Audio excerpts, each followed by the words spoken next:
जी, hello दोस्तों, मैं हूँ कमर चीमा। उम्मीद है आप लोग ठीक होंगे। दोस्तों, आपको पता है कि इंडिया के अंदर कई दफ़ा बड़ी-बड़ी अजीब बातें भी सामने आती हैं और ये हमारे इनका नाम जो है असदुद्दीन अवैसी साहब, इन्होंने एक नई बात सुरसरी छोड़ दी। इन्होंने ये सुरसरी छोड़ दी, इन्होंने कहा जनाब कि एक वक़्त आएगा, एक वक़्त आएगा और उस वक़्त पे क्या होगा कि जो इंडिया है उसका जो कॉन्स्टिट्यूशन है वो ये अलाउ करता है। इंडिया का कॉन्स्टिट्यूशन ये अलाउ कर सकता है कि कोई भी इंडिया का वज़ीर आज़म बन सकता है। जबकि पाकिस्तान के कॉन्स्टिट्यूशन में तो ये लिखा हुआ है कि वहाँ सिर्फ मुसलमान वज़ीर आज़म बन सकता है। तो वो कह रहे हैं हमारे लिए एक वक़्त आएगा, हमारे लिए एक वक़्त आएगा कि जब नकाब पहनने वाली खातून जो है वो भी वज़ीर आज़म बनेगी। ये मेरा ख़्याल है इस तरह की उन्होंने बात की है, ज़रा सुनिए, क्या ये मुमकिन है? सुनिएगा। संविधान में लिखा हुआ है कि सिर्फ एक ही मजहब का आदमी पाकिस्तान का प्राइम मिनिस्टर या सदर बन सकता है। बाबा साहिब अंबेडकर का जो संविधान है वो ये कह सकता है कि कोई भी भारत का नागरिक वजीर आजम बन सकता है, सदर जमहूरिया बन सकता है, चीफ मिनिस्टर बन सकता है, मेयर बन सकता है। और असदुद्दीन ओवैसी का ख्वाब यह है कि एक दिन आएगा इस देश में इंशाअल्लाह ताला, शायद हम और आप नहीं रहेंगे मगर देखना, एक हिजाब पहनने वाली बेटी इस देश की वजीर आजम बनेगी इंशाअल्लाह ताला। हम नहीं रहेंगे, शायद हम जमीन में जाकर हमारी हड्डियां भी घुल जाएंगी, मगर देखना एक दिन वो दिन आएगा। अरे याद रखो, ये नफरत जो तुम मुसलमानों के खिलाफ भड़का रहे हो, इंशाअल्लाह ताला ये नफरत ज्यादा नहीं चलेगी। तुम खत्म हो जाओगे नफरत फैलाने वालों। मोहब्बत जब आम होगी तो लोगों को मालूम होगा कि कैसे जहर इनके दिलो दिमाग में भर दिया गया था। आज आप देखिए, सोलापुर में पेट्रोल 104 रुपये में मिलता है बीजेपी वालों को। तो ये आप अगर देखें तो ये अब देखना पड़ेगा जो ये कह रहे हैं कि ये मुमकिन है भी है कि नहीं है। ये मुमकिन है भी कि नहीं है। और असल चीज़ जो मुझे नज़र आ रही है वो ये है कि वो कह रहे हैं कि हिजाब वाली वज़ीर आज़म बनेगी। क्या इंडिया के अंदर हिजाब वाली वज़ीर आज़म खातून बन सकती है? जस्ट एक पॉइंटर छोड़ रहा हूँ मैं। क्या हिजाब वाली खातून वज़ीर आज़म बन सकती है? मैं नहीं समझता। जहाँ पे 80 करोड़ से ज़्यादा हिंदू हों या 90 करोड़ से ज़्यादा हिंदू हों, आप क्या समझते हैं वहाँ पे वो बनने देंगे एक हिजाब वाली को हिंदू वज़ीर आज़म? I don't think so.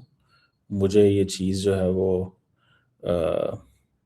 Digest नहीं हो रही। ये मेरी अभी आज सुबह तो मैं सुन रहा था दोवल साहब को। दोवल साहब क्या कह रहे थे? आज सुबह जब हम दोवल साहब को सुन रहे थे तो दोवल साहब क्या कह रहे थे? अभी पीएम मोदी साहब जो हैं हर संडे को अभी सोमनाथ आई थिंक गए हुए थे।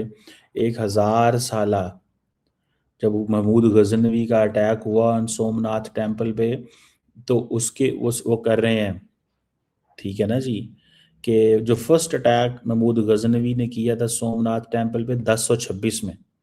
तो ये जो पर्व सेलिब्रेशंस हो रही हैं इंडिया की सिविलाइजेशन में और रिच कल्चर के हवाले से, मोदी साहब तो वहाँ गए हुए हैं। मोदी साहब तो कह रहे हैं कि मैंने तो जो महमूद गजनवी जो है, महमूद गजनवी के वो अटैक की मुखालफत में वो निकले हुए हैं। और ये क्या कह रहे हैं एक दिन आएगा। आप ज़रा थोड़ा सा इसी से अंदाज़ा लगा लें, इसी चीज़ से अंदाज़ा लगा लें कि क्या हो रहा है, और आप छोड़ दें सारी बातें, इसी चीज़ से अंदाज़ा लगा लें। Do you think there is a possibility of this? ऐसी किसी चीज की पॉसिबिलिटी है? मुझे तो नहीं लगता। और आप देखिएगा, अब ये मोदी साहब की जो तस्वीर आप देख रहे हैं, वो कि he can do what ever he wants, ये थोड़ी है कि वो नहीं कर सकते। वो अपनी मर्जी है, जहाँ पे जो मर्जी जैसे मर्जी करना चाहें। तो वो आप इस तस्वीर को सिर्फ देख लें, आपको पता चल जाएगा ये कि प्राइम मिनिस्टर मोदी जो हैं वो कह रहे हैं मैं 1000 साला तकरीबात जो हैं, मैं वो गुजरात में पहुंचे हुए हैं, ठीक है, और वो वहां पे उन तकरीबात की वो कर रहे हैं, उसका हिस्सा है, वो इन तकरीबात का हिस्सा है। सो ये इस चीज़ को छोड़ दें। ये जो बातें कर रहे हैं ना कि एक दिन आएगा हिजाब वाली बेटी यहाँ पे बनेगी, हिजाब वाली बेटी वहाँ पे नहीं बनेगी।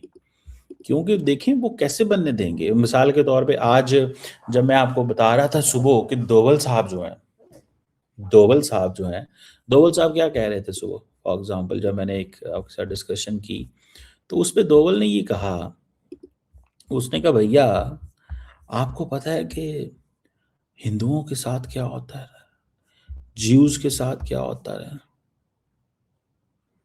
ठीक है ना जी, आपको पता है क्या होता है ज्यूज के साथ? आपको पता है इस चीज का? वो कहते थे, उन्होंने पूरी की पूरी स्टोरी सुनाई, ठीक है ना जी, कि वो सो अपने आप को वो मिलाते हैं ज्यूज के साथ, कि जैसे उनको दबाया गया हमें भी दबाया गया है यहाँ पे। और आज की ये जो स्टोरी है प्राइम मिनिस्टर मोदी की, ये भी तो इसी चीज की वो बात कर रहे हैं, ये भी तो इसी चीज की बात कर रहे हैं वो।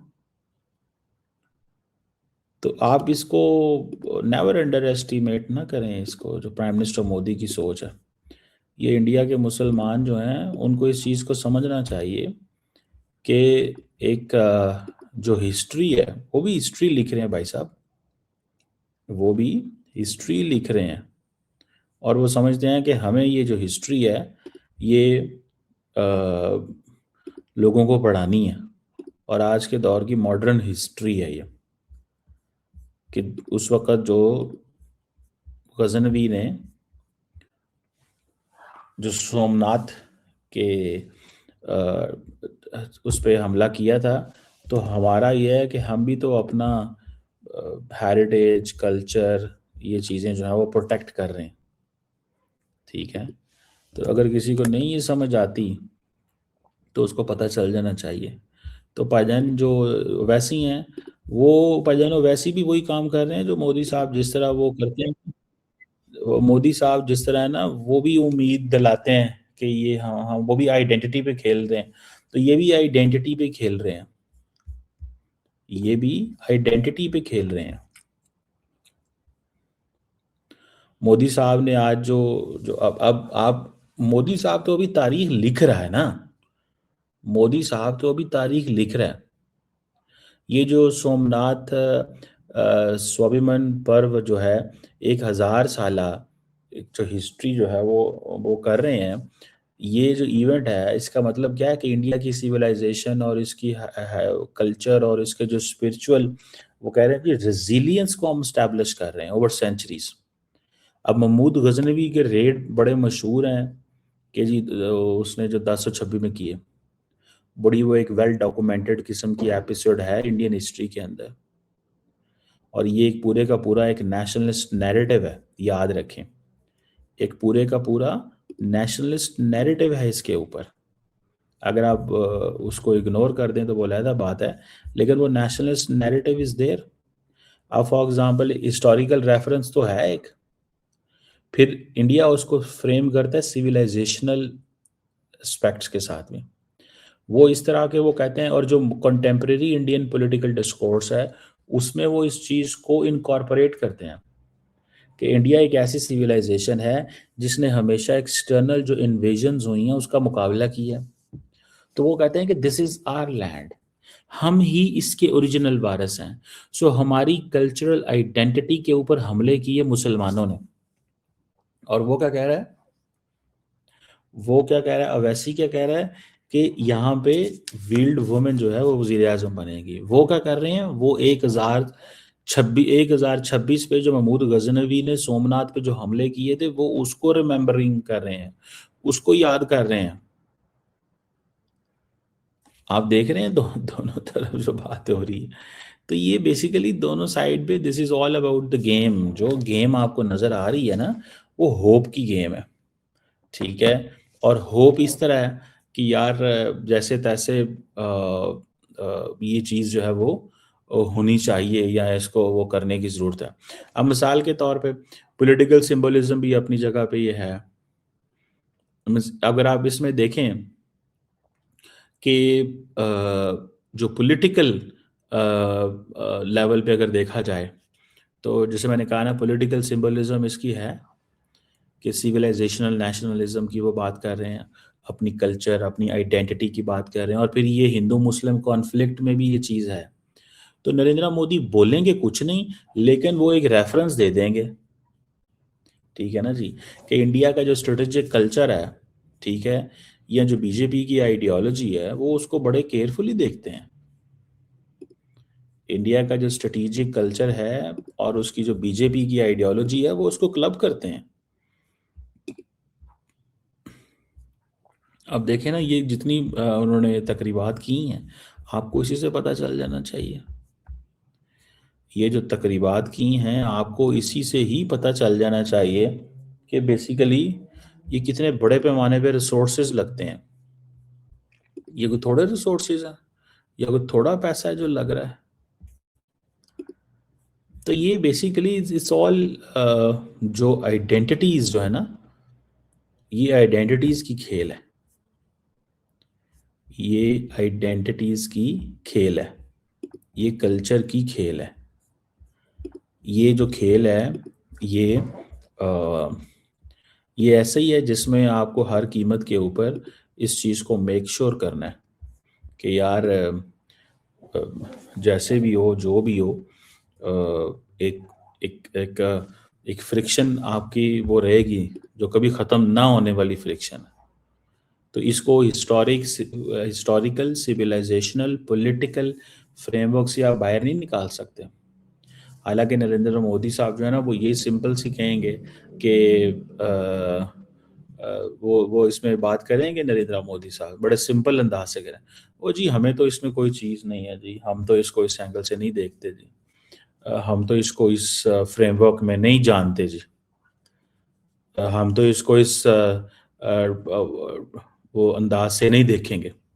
लेकिन अगर आप 1026 में जब महमूद गजनवी ने सोमनाथ पे हमले किए उसको इस अंदाज से कि आप कह रहे हैं कि जी ये हमारी रिजिलियंस और कल्चर जो इसको हम सेलिब्रेट कर रहे हैं, तो वो कह रहे थे ना वो गलत कर रहे हैं। ये मुसलमानों के जो हिंदुओं पे हमले थे ये गलत थे। वो एक अपने आप को रिक्लेम कर रहे हैं, अपनी आइडेंटिटी को, अपनी वैल्यूज को, अपनी हिस्ट्री को, अपनी सिविलाइजेशन को। तो ये एक बड़ा क्रूशियल पॉइंट है बाय द वे। इसको you can not ignore this, आप इसको इग्नोर नहीं कर सकते। सो ये जो पाए नसीरुद्दीन अवैसी साहब हैं, ये बेचारे मेरी तरह इनको भी नहीं पता कि दुनिया के अंदर जो है ना वो बड़ी तब्दीलियां आ गई हैं, और ये ऐसे हो नहीं सकता। ये ऐसे हो नहीं सकता कि जो ये सोच रहे हैं वो ऐसे ही हो जाए। मोदी साहब जो जिस अंदाज से जो कुछ इंडिया को दे के जा रहे हैं ना, वो आपकी सोच है। मोदी साहब जो कुछ इंडिया को दे के जा रहे हैं वो आपकी सोच है। इसका पता बाद में लगेगा, अभी इसका पता नहीं लगेगा आपको शायद। मेरी एक राय है, I may be wrong on this, ये इसका पता इनको बाद में लगेगा कि वो कितनी बड़ी वो एक तारीखी, इसको हम बोलेंगे जो हमारे यहाँ पे एक लफ्ज़ बोला जाता है वारदात। तो ये एक तारीखी वारदात करके गए जा रहे हैं, और वो समझ रहे हैं कि मैं आया ही, I am a chosen one, मैं चोजन हूँ, मुझे चुना गया है। मुझे पहले गुजरात का बनाया गया, फिर मरकज का बनाया गया, तो मैं एक चुना हुआ बंदा हूँ। तो मैं तो, और ये बहुत सारे दफ़ा उन्होंने अपने आप को केस पेश भी किया है अपना, मीडिया के अंदर लोगों ने इसके ऊपर बात भी की है, मुझे अंदाज़ा है। लोगों ने ये कहा है कि खाने पीने, कपड़ों के हवाले से, फैमिली के हवाले से, मतलब इन्होंने ये बातें की हैं। So one can not ignore this, कि इसको आप इग्नोर नहीं कर सकते। तो ये अगर आप देखें तो मोदी साहब जो है ना, ये सोमनाथ के मंदिर के ऊपर ये पूरी जो सेलिब्रेशंस हो रही हैं उसको वो देख रहे हैं और सेलिब्रेट कर रहे हैं। ये गुजरात के chief minister on his right, ठीक है। तो वो तो समझ रहे हैं कि ये हमने हिंदुओं को जो है वो रिलीज करवाया, हमने हिंदुओं को आज़ाद करवाया, हम ही हैं वो लोग जो ये सारा कुछ कर सकते हैं, और हमने, ये हमारी बहुत बड़ी जीत है। ही कॉन्सिडर दिस कि ये हमारी जीत है, हमने ये सब कुछ किया और हमने ये सब कुछ करवाया, और हम ये एक एक वो जैसे कहेंगे ना, एक एक बुनियाद रख रहे हैं कि ये जो इंडिया आप देख रहे हैं, ये इंडिया ऐसा नहीं होगा जैसा था, हमने हर चीज़ को चेंज करके रख दिया। और आज भी अगर दोवल साहब जो कहते हैं कि जो माइनॉरिटी होती है, थोड़े लोग होते हैं, वो ख़ास किस्म के नज़रिए से रहते हैं, तो वो अपने आप को ज्यूज़ के एंगल से भी देखते हैं। तो ये बड़ी, लेट्स नॉट, इसकी जो रीफ्रेमिंग है ना, ठीक है ना जी, वो एक है। अब जैसे आज सुबह दोवल साहब कह रहे थे कि हम एक एडवांस सिविलाइजेशन थे, हमने लोगों के टेम्पल नहीं तोड़े तोड़े मतलब हमने टेम्पल नहीं तोड़े, हमने ये काम नहीं किया, मतलब मुसलमानों ने ये काम किए हैं। तो बेसिकली सारे की सारी जो तनकीद है वो करते हैं इस मुसलमान फिक्र, सोच और इसके रवैये के ऊपर, और वो समझते हैं कि हमारा जो है ना, हम डिफरेंट हैं इन सबसे। बहरहाल ये एक इंटरेस्टिंग सिनेरियो है, इसको आप इग्नोर नहीं कर सकते। इंटरेस्टिंग, ये जो सेलिब्रेशंस आप देखें ना, जस्ट मोदी साहब की सोमनाथ के मंदिर पे लोग खड़े हैं, अब लोगों से ये कनेक्ट कर रहे हैं मजहबी तबके से, ठीक है। इतवार वाले दिन ये काम कर लेते हैं, हफ्ते वाले दिन बाकी 5-6 दिन अपना ये दूसरा काम भी कर लेते हैं। तो लोगों को हर रोज वो सियासत भी कर रहे हैं, हर रोज वो काम भी कर रहे हैं। तो ये एक उन्होंने मिक्सचर सा जो है वो बनाया हुआ है, तो so that and he is motivated Hindu. Motivated Hindu से मुराद ये है कि he believes in it what he is doing, वो इस पे बिलीव करते हैं और वो समझते हैं कि हमारे लिए ये हमारी सियासत के लिए भी ज़रूरी है, इंडिया के लिए भी ज़रूरी है, और हमारे मुस्तकबिल के लिए भी ये ज़रूरी है।